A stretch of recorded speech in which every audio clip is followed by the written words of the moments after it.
Alrighty. And then here we go. First game of a best of 3 series, Spanish. All right.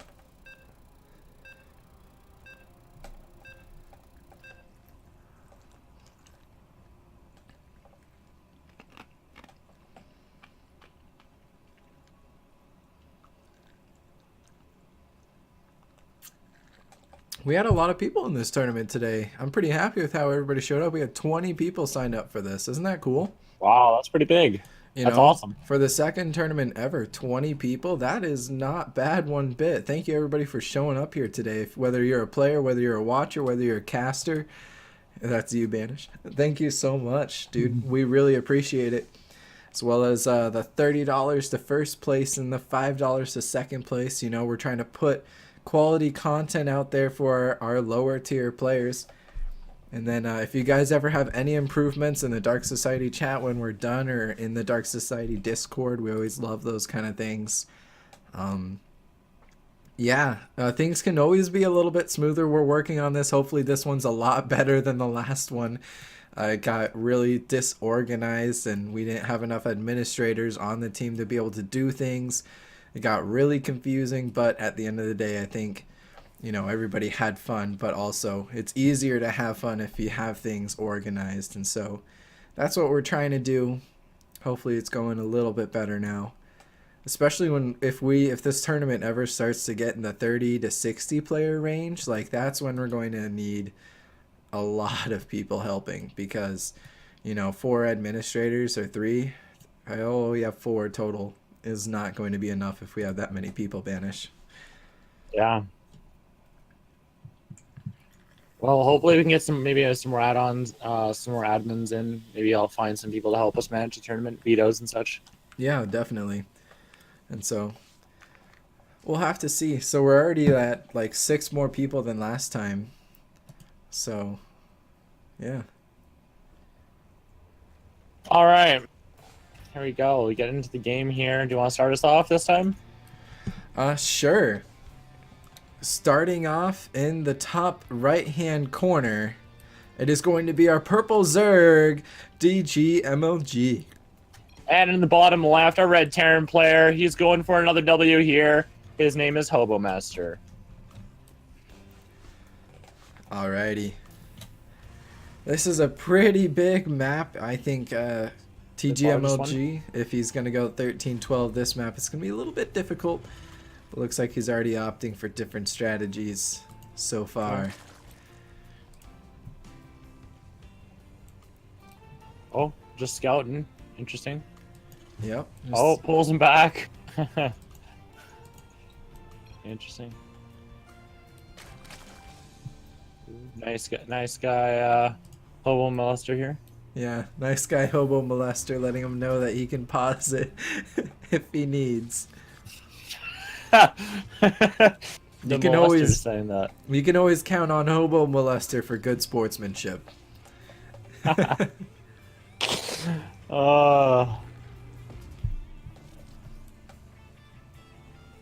then diving right into that geyser there. SCV still gonna go after it.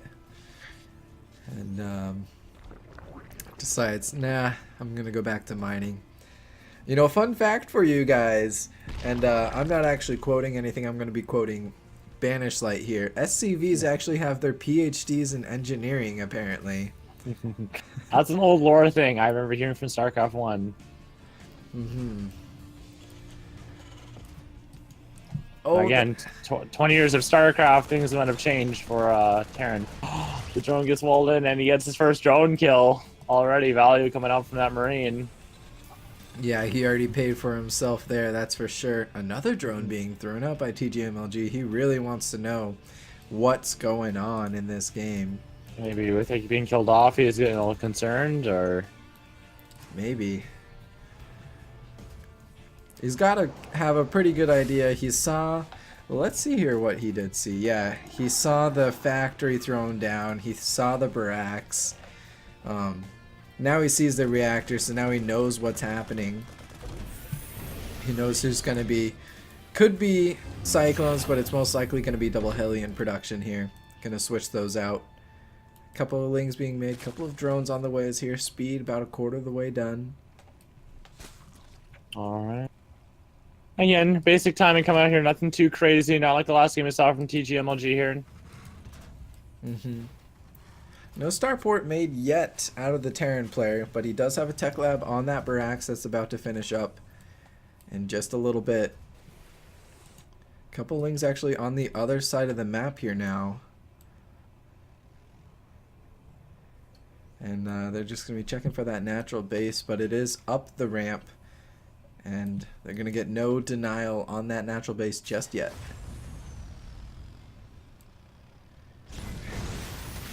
Speed's going to be done in 10 seconds, but that's not going to be long enough. Those lings are going to take the damage and are going to be one-shotted by these Hellions pretty soon. They go down a couple. Now Speed finishes up. Whole bunch of lings streaming across the map now. We got about, I would say, 10. It's going to be more than enough to take care of these Hellions, but, you know, if they micro, then it could be a different story. 6 more being produced right now. And the mules and SCVs are dropped for Hobo Molester, as well as double Cyclone into production, starports all the way done. 2 more factories being thrown down. And that mech army is going to start to get very scary very fast. For sure. Already the Hellions, the combination of Hellions and Cyclones really make this a menacing force here for the Zerg player. Family Nest goes down and we see a Roach Warren as a reaction to this to that mech army. Alright, and the gold base being taken on the north side of the map here. Third base going down, as well as our red Terran player is just starting to saturate his second base. Yep, definitely. Nice little creep spread going here. He has a couple of extra queens being made.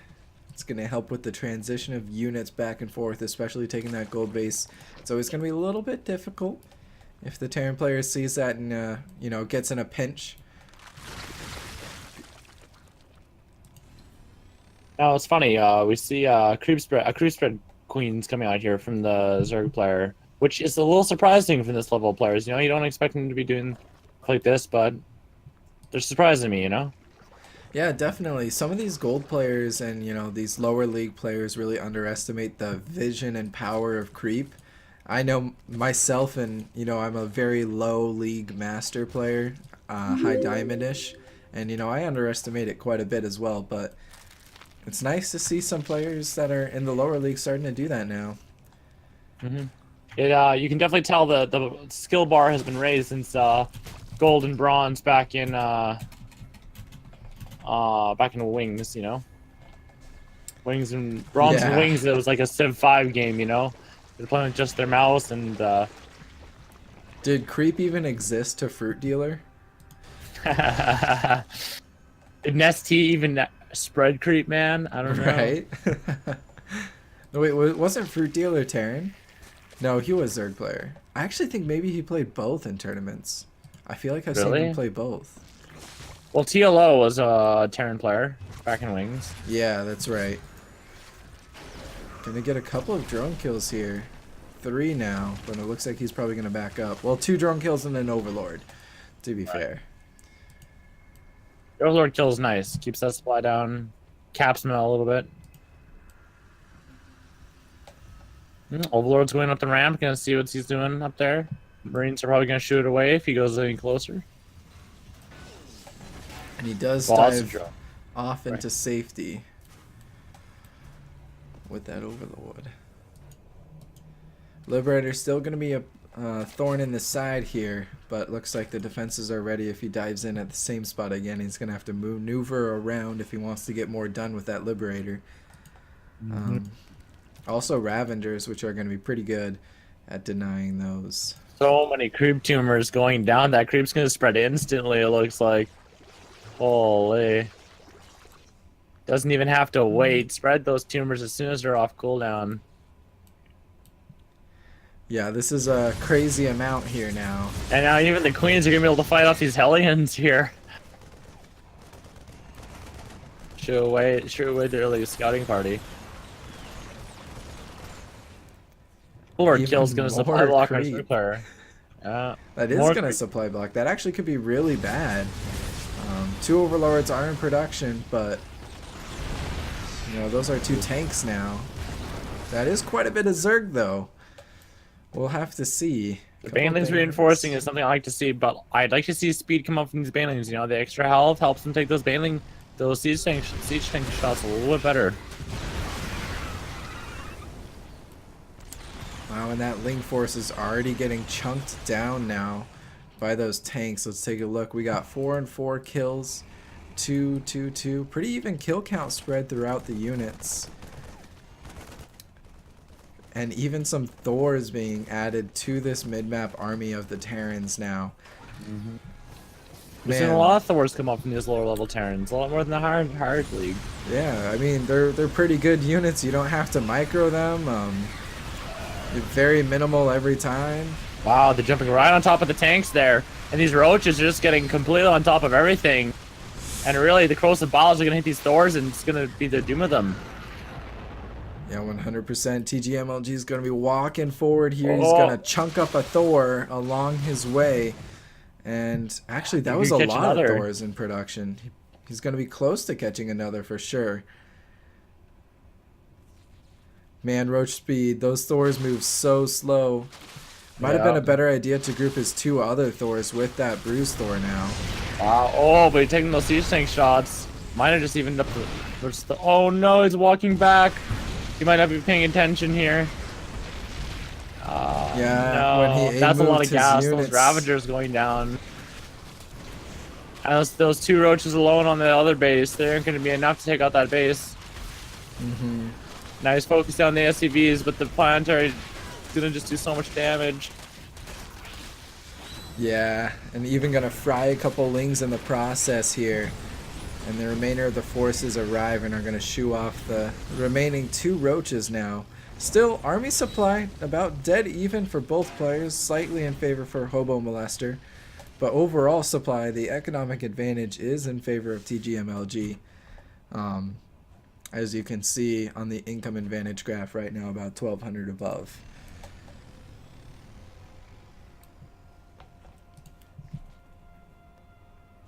So basically, when you're at this point, when the Zerg has, you know, somewhere around 60 drones and he's facing a mech army, he's just looking to get trades. You know, he just wants to be able to pick off a couple tanks here and there, pick off a couple Thors, which is what he's been doing. But he needs to be aggressive with these units. The second that those tanks get unsieged and he has the vision there, he's going to want to move in. And then the second they siege up, he's going to want to run away. But if he waits till these tanks get that lovely position, you know, the forward siege, it can be a very scary game, even though the army supply is different. That's when it locks down. Yeah, exactly. Now, he does have Overlord spread throughout the map. He's going to see when the Terran player goes for an expansion. But already, those Hellions are pushing up. They're starting to clear the creep trimmers. Oh, the corrosive bile is actually hitting the tanks in the back. I like that move there. Right clicks on the tanks, that jumping right on top of this entire Terran mech army. It looks like there's just too much Zerg for the Terran to handle, but the Zerg's going to have to back off after this fight. Yeah, really good trades there. He got a Thor, whole bunch of Hellions, 3 tanks for his bounty. But the Remax is pretty strong. We already got 7 Roaches about to pop onto the map again. A Hydralisk army size in favor of Hobo Molester, but you know, Hobo Molester's army is very ungrouped. It's kind of still walking across the map, so it isn't full force just yet. A lot of Thors being produced right now. A couple more Hellions. Not too many upgrades on the way. There aren't any mech upgrades on the map right now for Hobo Molester. Had he had those, I think it could have been a different game already. However, you know, there aren't really any attack or armor upgrades for TGMLG. He's getting them, but a lot of maneuverability upgrades, you know, extra speed, centrifugal hooks, things like that.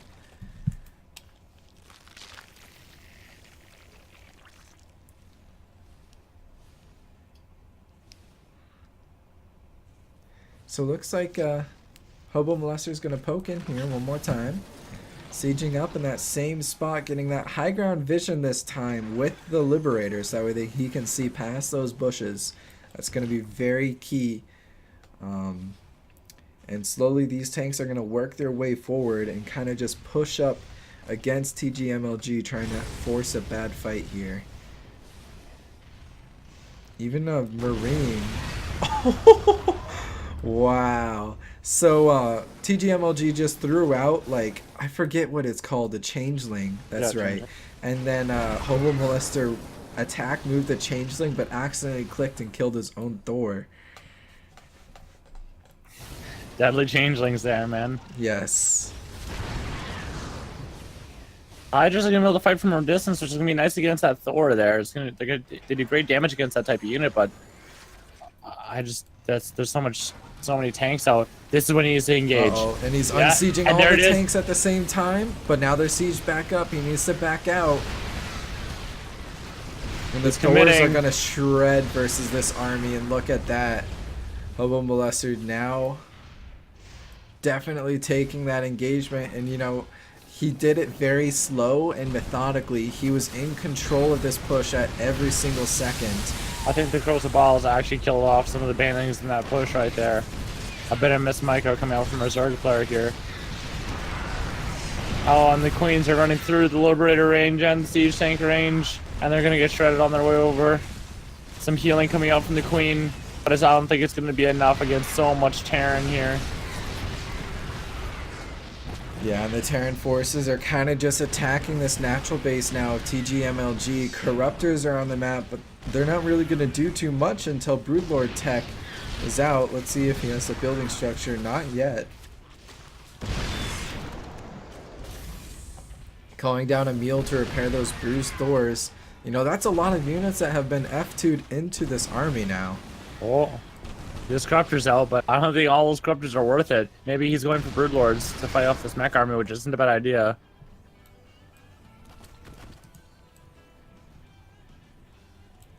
Whole bunch of changelings being thrown out here, hoping to get another right click onto those Thors. They're actually kind of hiding. Those Thors are definitely massive units. You know, even more units from that gold base just being shredded instantly based off of pathing. And all the siege tanks unsieged at once. This is his time to go Oh right my now. gosh. Maybe a bit of a misplay. Oh, But, you know, there's just not quite enough Zerg, It's though. just barely not enough. If there was any time to go, that was it. 100%, but it still was not going to be enough for TGMLG. Maybe had he, you know, had the forces that was running into the tanks from his gold and his lower fourth base, it could have been a different story, but since he's been kind of rallying those into the tanks, haven't been able to do too much.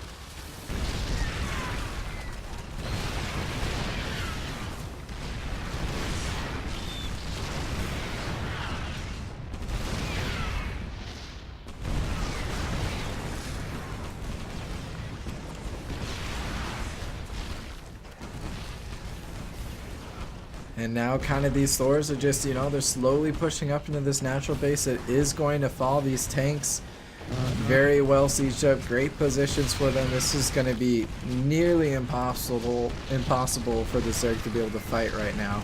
Oh, those four tanks pushing up. Thors, I think, are just going to be the killing blow here. Once Yep. they siege up, there's nothing that Zerg can really do at that point. And the gripping hold is now 100% onto this Zerg. Even taking a lot of friendly fire, it still isn't going to be enough. Still more units being walk moved from that gold base into the tanks once again. All these overlords are about to go down now as well. Even more mules being called down to repair this mech army that's very bruised, might I add. Yeah. Oh, it's going on that early low siege tank there. There it goes. Keeping them alive. He's pulling the boys all the way from home. There's that.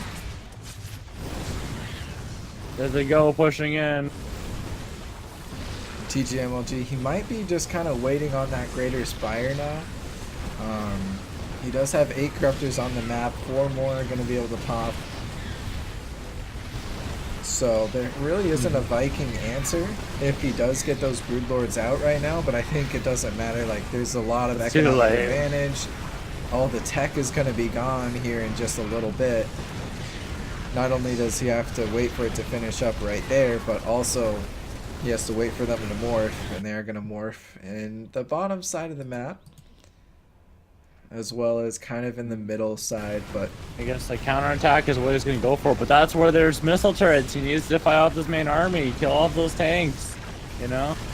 yeah, definitely. And that Greater Spire is going to fall any second now. That gold base completely mined out, but it's going to be gone. The split of this army has been fairly good from this Terran player. We've seen a lot of lower league players not do it quite as well as we would like to see. Yeah. Now Hobo Molester sees what's happening. He sees the brood lords, and they're gonna take out a little bit down there. But He's cleaning up this army, actually, not too bad. But now they group up with the main army, and those two brood lords are out of quite big shoes to fill. Now, if he doesn't micro these properly, it might just attack the smaller amount. he's Might also just attack not the going to broodlings. high impact payload here, because that's what you need The to siege do. tanks. For the siege tank friendly fires actually might be what the most dangerous thing is about these brood lords, is that they're going to attack their own friendly units. There he goes, on siege tanks. There's just so many brood lords now, though. And he has a base going for himself. I mean, I've seen crazier things from lower league games. That's true. And a base got taken out for Hobo Molester's gold base as well by the Roach and Hydroforce that went and attacked down there. And You this know game what? He's is- sitting on he's sitting on one mining base, not much money back home. I never thought it's this, but the Zerg has a better chance at this point. Maybe he's lower in tech, but he has the army out. Yeah, only one Viking in production right now. He only has one starport. The macro side of things for Hobo Molester was lacking a little bit, and now it looks like a completely different game. He needs to save these corruptors, though. He needs to make sure they stay alive so he can fight with the Vikings and fight with the brood lords. Yeah, if these 5 corruptors go down, that is going to be GG, because there will be no way at all for him to be able to attack. Maybe he just waits for the Terran to move out to try and collapse on his bases, because really, Terran has to move out, right? Right. He can just macro up. He has control of the map. You can just sit there. There it is. The Viking moves out. The Thors are distracted. This is the fight he wants. And there it is. The broodlings are pushing in. Oh, and damage is already being done. Ooh, very close to dying. Oh, the Looks like- corruptors are going down. One more Vikings in production, and that one Viking might be the downfall with that one corruptor being so low. Yeah, definitely. And these broodlords are starting to get very bruised as well. He's starting to And focus the him down. corruptor goes down from the splash damage, so now he's down to only 5 broodlords. Do we see any attack come out from our Zerg player? Do we see, he's taking extra bases, but we don't see a lair started. He needs to start up a lair. He needs to get back to that brute. He's pulling the boys. This is it. He knows he's got all or nothing on this. He knows he doesn't have enough money to build another base. He could... Oh, but the micro's pretty good from TGMLG here. Many SVs going down. The Vikings going to put a timer on these broodlords now. He knows that the Viking can kill him as much as he wants. Vikings backing off though and giving them time. This is the fight that the Zerg player wants. Really, after this, all he needs is Zerglings. And he has Zergling tech because he's Zerg. And there it is, the Zerglings are being started. This is what the Zerg needs. Oh no. Zerglings could get surrounds on these Thors. Any amount of bruising that's done is what he wants. The Terran's out of minerals. He can't repair these Thors. The SCVs there are just a tank. That's it. One more Thor goes down. Oh no. After we thought it was such a sure thing for this. The Zerglings are coming across. Oh my gosh. What did I just see? And the Viking is stuck up there attacking the overlords. He has so much supply, it doesn't even matter. The Lings are gonna A move into these Thors. Thors have 2-2 though, the Lings are 1-0. But he's grouping them up with the Broodlords now. This is smart, this is what he should do. He has spores at all these bases. He's double spores at all these bases. He's getting more mining at the moment. Yeah, definitely. And the final Oh Thor my is about to go down with only Oh, 35 no. minerals in the coffers now for Hobo Molester. Looks like this is going to be Wow. TG advances. Oh my goodness, what a comeback. the game. Well, TGMLG takes game 1. Best of three, right? Best of three. But wow, what a comeback! That was a crazy comeback.